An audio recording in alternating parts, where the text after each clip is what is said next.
So hey guys welcome back to DMI academy and welcome back to our final year exam series, ज्यामध्ये आपण आज बघणार आहोत कुलज आणि सहज व्याधी, जो की आपला टॉपिक नंबर 8 आहे. फ्रॉम द कौमार नृत्य, ठीक आहे, ज्याला आपण बालरोग असं म्हणतो. पिडियाट्रिक्सचा टॉपिक नंबर 8 कुलज आणि सहज रोग, ठीक आहे. यामध्ये DMD फक्त आपला जो आहे तो टॉपिक MKचा आहे, बाकी सर्व DK आहे. पण यामधून MCQ किंवा SCQ साठी टॉपिक येऊ शकतो. खूप महत्त्वाचा असा टॉपिक आहे. सगळ्यात पहिली, कुलज रोगाज refers to the familiar and hereditary disease pass through the family lineage.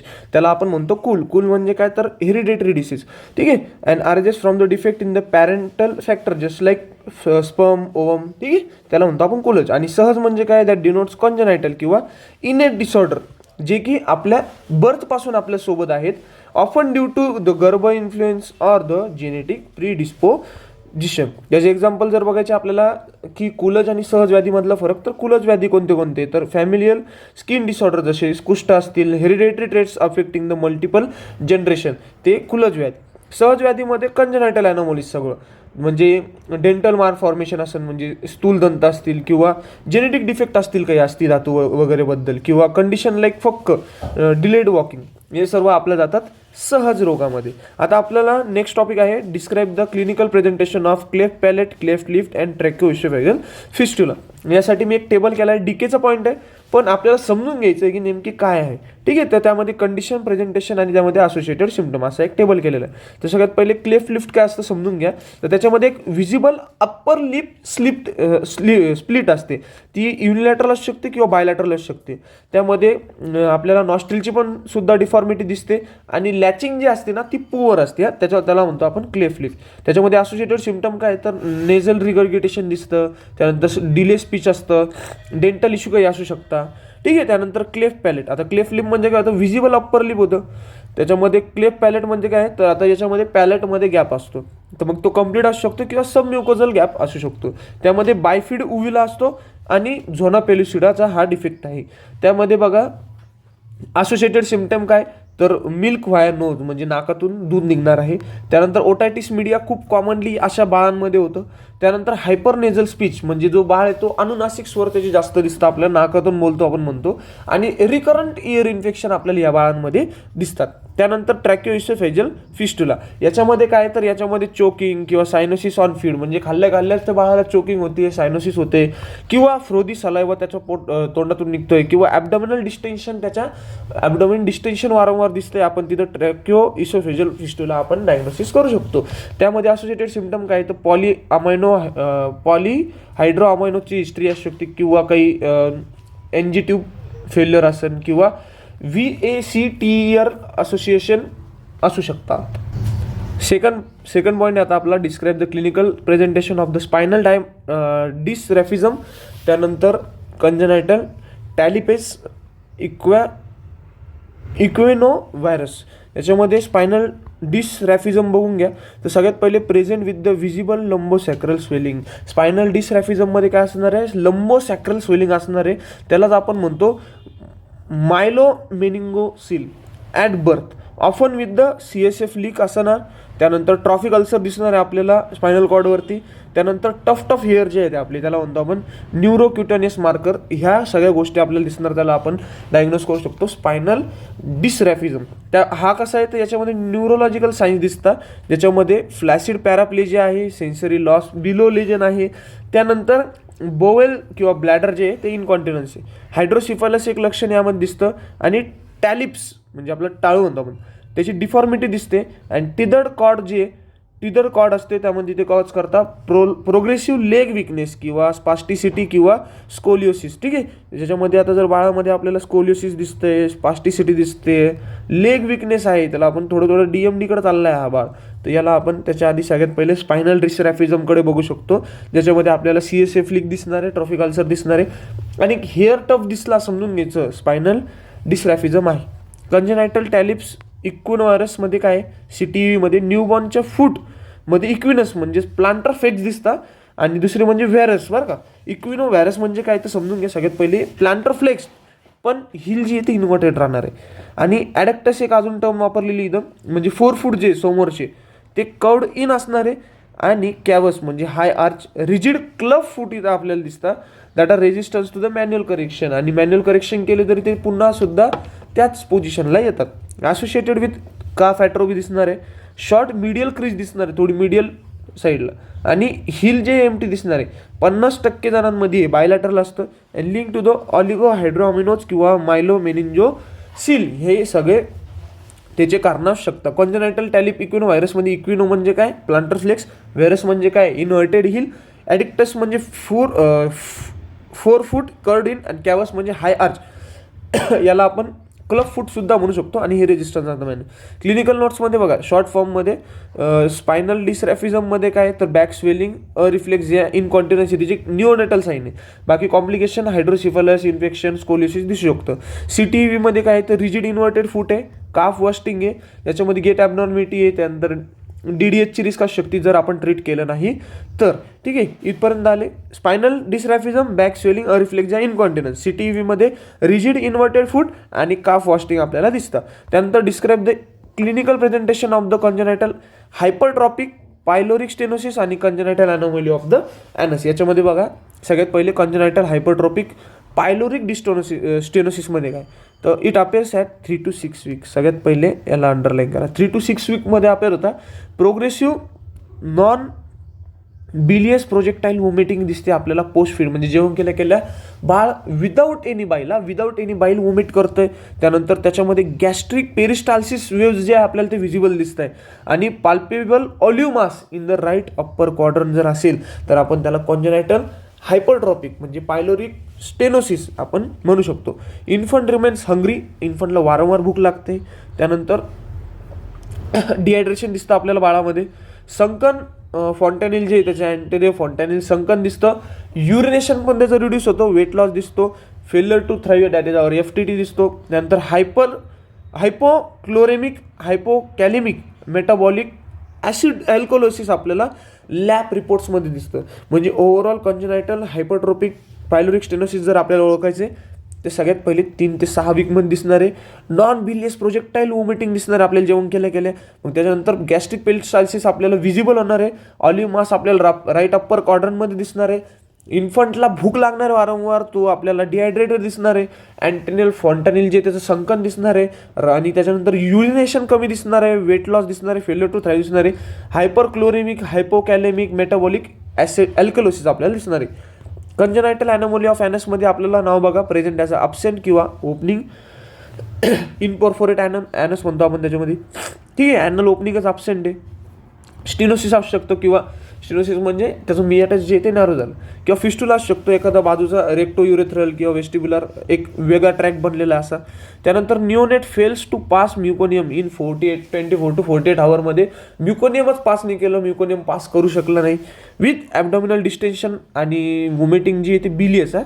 कॉन्जनायटल ॲनोमोनियम mostly जर आपल्याला डिफरन्शिएट करायचे CHPS सोबत तर CHPF मध्ये बिलियस नॉन बिलियस वोमिटिंग असते.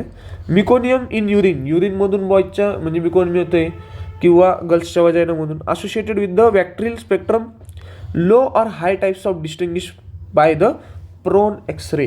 क्लिनिकल नोट्स बघा तर CHPS मध्ये काय प्रोजेक्टाईल वोमिटिंग आहे, ऑलिव्ह मास, पेरिस्टाल्सिस व्हिजिबल आहे. Complication dehydration, alkalosis, malnutrition. ॲनोमलीजमध्ये no meconium, distension, fistula discharge. बाकी कॉम्प्लिकेशन सेप्सिसमध्ये जाऊ शकतो बाळ, इलेक्ट्रोलाइट इम्बॅलन्स होऊ शकतो, आणि बॅक्टेरियल हे कॉम्प्लिकेशन. मॅनेजमेंटचा पॉईंट दिला आहे. मॅनेजमेंटमध्ये पायलोरेक्टॉमी फॉर CHPS, कोलोनोस्टोमी किंवा ॲनोप्लास्टी फॉर ॲनोलॅट्रिसिया. ठीक आहे, OP घ्यायच्या प्रोटोकॉलनुसार. बाकी describe the clinical feature of congenital heart disease. Congenital heart डिसीजमध्ये बघा असायनोटिक आणि सायनोटिक असे त्याचे 2 प्रेझेंटेशन आहे. तर असायनोटिक कॉन्जनायटल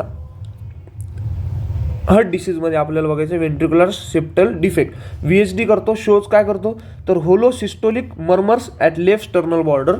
टॅकेपनिया दिसतो, पुअर फिडिंग दिसती, FTT दिसतो, आणि बाकी पल्मनरी ओव्हर सर्क्युलेशन आपल्याला दिसतं. बाकी ॲट्रियल सेप्टल डिफेक्टमध्ये काय present with fix split S2 sound जो आहे त्याची फिक्स स्प्लिट दिसते. बाकी रिकरंट रिस्पिरेटरी इन्फेक्शन बसता बाळाला. एक्झर्शनल डिस्पनिया दिसतो बाळाला. पेटंट डक्टस आर्ट्रिओसिस PDA दिसतो. These are the features. Continue machinery murmur and boundary pulses, ठीक आहे, बॉन्डिंग पल्सेस. बघा VSD लक्षात ठेवायचे आपल्याला, असायनोटिकमध्ये VSD. त्यानंतर मर्मर लक्षात ठेवायचे. बाकी मग टॅकेपनिया, ते पुअर फीडिंग, FTT ते तर दिसणारच आहे. आणि पल्मनरी ओव्हर सर्क्युलेशन होणार आहे, मग त्याच्यामुळं ASD पण होणार. ASD म्हणजे फिक्स्ड स्प्लिट असतो, S2 साऊंड स्प्लिट असतो. आणि बाकी मग रिकरंट रेस्पिरेटरी इन्फेक्शन होता, त्याच्यामुळं एक्झर्शनल डिसॅप्नियामध्ये पण जाऊ शकतं बाळ. आणि PDA सुद्धा एक लक्षण आहे. त्यानंतर सायनोटिक बघा, सायनोटिकमध्ये काय फरक आहे तर याच्यामध्ये टेट्रॉलॉजी ऑफ फॅलोट एक्झिबिस्ट. सायनोटिकमध्ये काय दिसणार आहे, सायनोसिस दिसणार आहे आपल्याला, सेंट्रल किंवा पेरिफेरल. त्याच्या सेंट्रलच मोस्टली सेंट्रलच सांगितलं आहे. त्यामध्ये क्लबिंग, स्क्वॉटिंग स्पेल्स, त्यानंतर systolic ejection murmur, transposition of great arteries cause severe cyanosis within hours, tachypnoea without distress, single loud S2 sound दिसणार आहे आपल्याला. ठीक आहे, इथं आपल्याला कसं दिसत होतं, स्प्लिट दिसत होता, इथं सिंगल लाऊड S2 दिसणार आहे. Total anomaly pulmonary venous return जो आहे leads to early heart failure with cyanosis, hepatomegaly and pulmonary oedema, हे आपल्याला लक्षणं दिसणार आहे. बघून घ्या एकदा पुन्हा. सायनोसिसमध्ये काय तर क्लबिंग दिसन, फिक्स स्क्वॉटिंग स्पेल्स आहे. बाकी सिस्टोलिक मर्मर दिसणार आहे. बाकी ग्रेट आर्टरीच्या ट्रान्सपोजिशन दिसणार आहे आपल्याला, त्याच्यामुळं सायनोसिस होणार आहे. टॅकेपनिया विदाउट डिस्ट्रेस दिसणार आहे. आणि S2 साऊंड जो आहे तो सिंगल लाऊड राहणार आहे. बाकी व्हेनस रिटर्न जो आहे तो अर्ली टोटल झाल्यामुळं काय होणार आहे, हार्ट फेल्युअरचे चान्सेस वाढणार आहे. विथ सायनोसिस, हिपॅटोमेगॅली दिसणार आहे. आणि पल्मनरी एडिमाचा सुद्धा चान्स आहे. बघा याचे शॉर्ट नोट्स बघू शकतो आपण. असायनोटिकमध्ये मर्मर, FTT इन्फेक्शन. कॉम्प्लिकेशन काय याचे तर इझनमार्क सिंड्रोम खूप महत्त्वाचा आहे, इथं अंडरलाईन करा, MCQसाठी येऊ शकतो. आणि बाकी हार्ट फेल्युअर त्याचं एक कॉम्प्लिकेशन आहे. सायनोटिकमध्ये बघा सायनोसिस, स्पेल्स आणि क्लबिंग. बाकी याच्यामध्ये हायपोक्सिक स्पेल्स आणि ब्रेन ॲब्सेस दिसू शकतो. सरळ मॅनेजमेंट काय, प्रोस्टॅग्लॅन्डिन E1 यूज करायचा फॉर ड्रग डिपेंडंट लेजन्स आणि surgical correction as per the OPI protocol. बाकी आता सगळ्यात महत्त्वाचा पॉईंट आहे आपला, एक्सप्लेन मस्क्युलर डिस्ट्रोफी आणि enlist the prevalent muscular dystrophy. Describe aetiopathogenesis, clinical features, management of Duchenne's muscular dystrophy and derive the complementary and alternative method protocol for the DMD.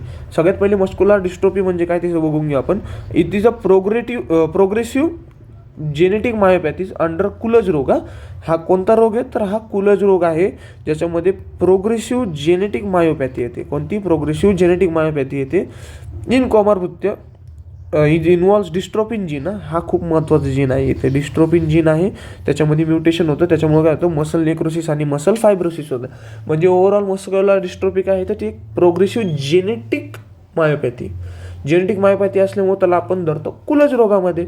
आणि बाकी डिस्ट्रोपिन नावाचं एक जीन आहे, त्याच्यामध्ये म्युटेशन झाल्यामुळे मस्क्युलर नेक्रोसिस आणि muscular fibrosis हे दोन लक्षणं आपल्याला खूप महत्त्वाचे दिसतात. त्याच्यामध्ये आपल्याला बघायचं आहे आता मस्क्युलर डिस्ट्रोफी ओव्हरव्ह्यू. डेफिनेशन बघा, इनहेरिटेड डिसऑर्डर आहे, ग्रेटर दॅन म्हणजे मोर दॅन 30 टाईप्स सांगलेले याच्यात. कॉजिंग मस्क्युलर विकनेस, सगळ्यात पहिले मसल विकनेस होणार कशामुळं तर प्रोटीन डिफेक्टमुळे. प्रोटीन कोणता तर डिस्ट्रोपिन, ठीक आहे. आणि बाकी X link, AR, AD, inheritance, elevated CK shows the Gowers sign, हे खूप महत्त्वाचं आहे. दुष्यंस हा फिक्स MCQ डायरेक्ट, की दुष्यंस मस्क्युलर डिस्ट्रोफीमध्ये कोणतं साईन दिसत आहे, तो दिसत आहे गोवर साईन. म्हणजेच काय तर बाळ असं स्वतः उभा राहू शकत नाही, तो उठताना असं जमिनीला हात लावून उठतो, लक्षात ठेवा. आता प्रिव्हॅलेंट रेट बघा, दुष्यंत मस्क्युलर डिस्ट्रोफी X-लिंक आहे 2 to 5 years मध्ये जास्त दिसन. बाकी की फीचर त्याचे प्रॉक्सिमल विकनेस आहे आणि व्हीलचेअर बाय 12 years. बाकी बेकर्स एमडीमध्ये X-लिंक आहे आपण आणि टीन्समध्ये होता. बाकी माइल्डर आहे आणि यांच्यामध्ये लॉंगर ॲम्ब्युलेशन सांगितलं आहे. बाकी मायोटोनिक MDमध्ये AD जी त्याच्यामध्ये ऑनसेट व्हेरिएबल आहे. की फीचर मायोटोनिया कॅटरॅक्ट. लिम गर्डल MD याच्यामध्ये AR किंवा AD दोन्हीपैकी असू शकतो, त्यामध्ये चाइल्ड किंवा अडल्टमध्ये दिसतं. आणि गर्डल विकनेस जास्त दिसते आपल्याला लिममध्ये. FSHD मध्ये काय तर AD आहे, टीन्समध्ये प्रिव्हॅलेंट आहे. बाकी याच्यामध्ये फेशियल किंवा स्कॅप्युलर इन्व्हॉल्वमेंट असते. दुष्यंत मस्क्युलर डिस्ट्रोफी सगळ्यात महत्त्वाचा पॉईंट आहे हा, ठीक आहे. याच्यामध्ये बघा इटोपॅथोजेनेसिस काय आहे तर XP21 डिस्ट्रोपिन जीन म्युटेशन, हे MCQला येणार 100%. त्यानंतर फ्रेम शिफ्ट डिलिटेशन पण दिसतं, फ्रेम शिफ्ट किंवा डिलिटेशन. याच्यामुळे काय होतं, डिस्ट्रोपिन प्रोटीन ॲबोलिश होतो, त्याच्यामुळे काय होतं सार्कोलिमा फ्रॅजिलिटी येते, कॅल्शियम इन्फ्लक्स होतो, नेक्रोसिस होऊन इन्फ्लामेशन होऊन फायब्रोसिस होऊन फॅटी रिप्लेसमेंट होते. आणि हे काय करता अफेक्ट बॉईज, प्रत्येक 3,500 पैकी एका बाळाला हा DMD दिसून येतो. आणि याच्यामध्ये मदर जी आहे ती कॅरियर असते. सरळ सरळ काय लक्षात ठेवायचं, XP21 डिस्ट्रोफिन जे म्युटेशन होतं त्याच्यामुळे काय होतं, डिस्ट्रोफिन प्रोटीन अबॉलिश होता, त्याच्यामुळे काय होतं, सार्कोलिमा फ्रॅजिलिटी येते, कॅल्शियम इन्फ्लक्स वाढतो, त्याच्यामुळे नेक्रोसिस होतं, इन्फ्लमेशन होतं आणि फायब्रोसिस होऊन फॅटी रिप्लेसमेंट होते. आणि 3,500 बाळांपैकी म्हणजे मुलांपैकी एका बाळाला DMD हा दिसत असतो. याच्यामध्ये मदर ही कॅरियर असते. क्लिनिकल फीचर्समध्ये बघू शकतो आपण 2 ते 5 वर्षापर्यंत विकनेस दिसणार आहे. पेल्विक जे आहे ते शोल्डरपेक्षा मोठं असणार. बाकी गोवर साईन दिसन, काफ सुडो हायपरट्रोफी दिसणार आहे, काफची सुडो हायपरट्रोफी दिसणार आहे, वॅडलिंग गेट दिसणार आहे आणि फॉल्स तो वारंवार पडणार आहे. 10 ते 12 वर्षात व्हीलचेअर बाउंड होईल तो, स्कोलिओसिस दिसू शकतं, रेस्पिरेटरी डिक्लाइन दिसणार आहे आपल्याला. बाकी ॲडोलसन्समध्ये कार्डिओमायोपॅथी आहे, डायलेटेड. त्यानंतर IQ ड्रॉप होणार त्याचा जवळपास 85% ॲव्हरेज. डेथ 20sमध्ये होणार त्याची 100% कार्डियाक किंवा रेस्पिरेटरी कॉजने.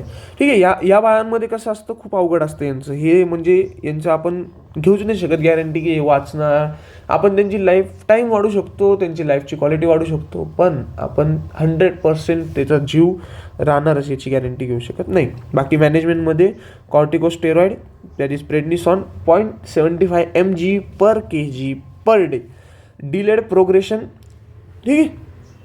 2 ते 5 वर्षापर्यंत ते प्रोग्रेशन डिले करतं. बाकी AC inhibitor for cardiomyopathy, ventilation. ठीक आहे.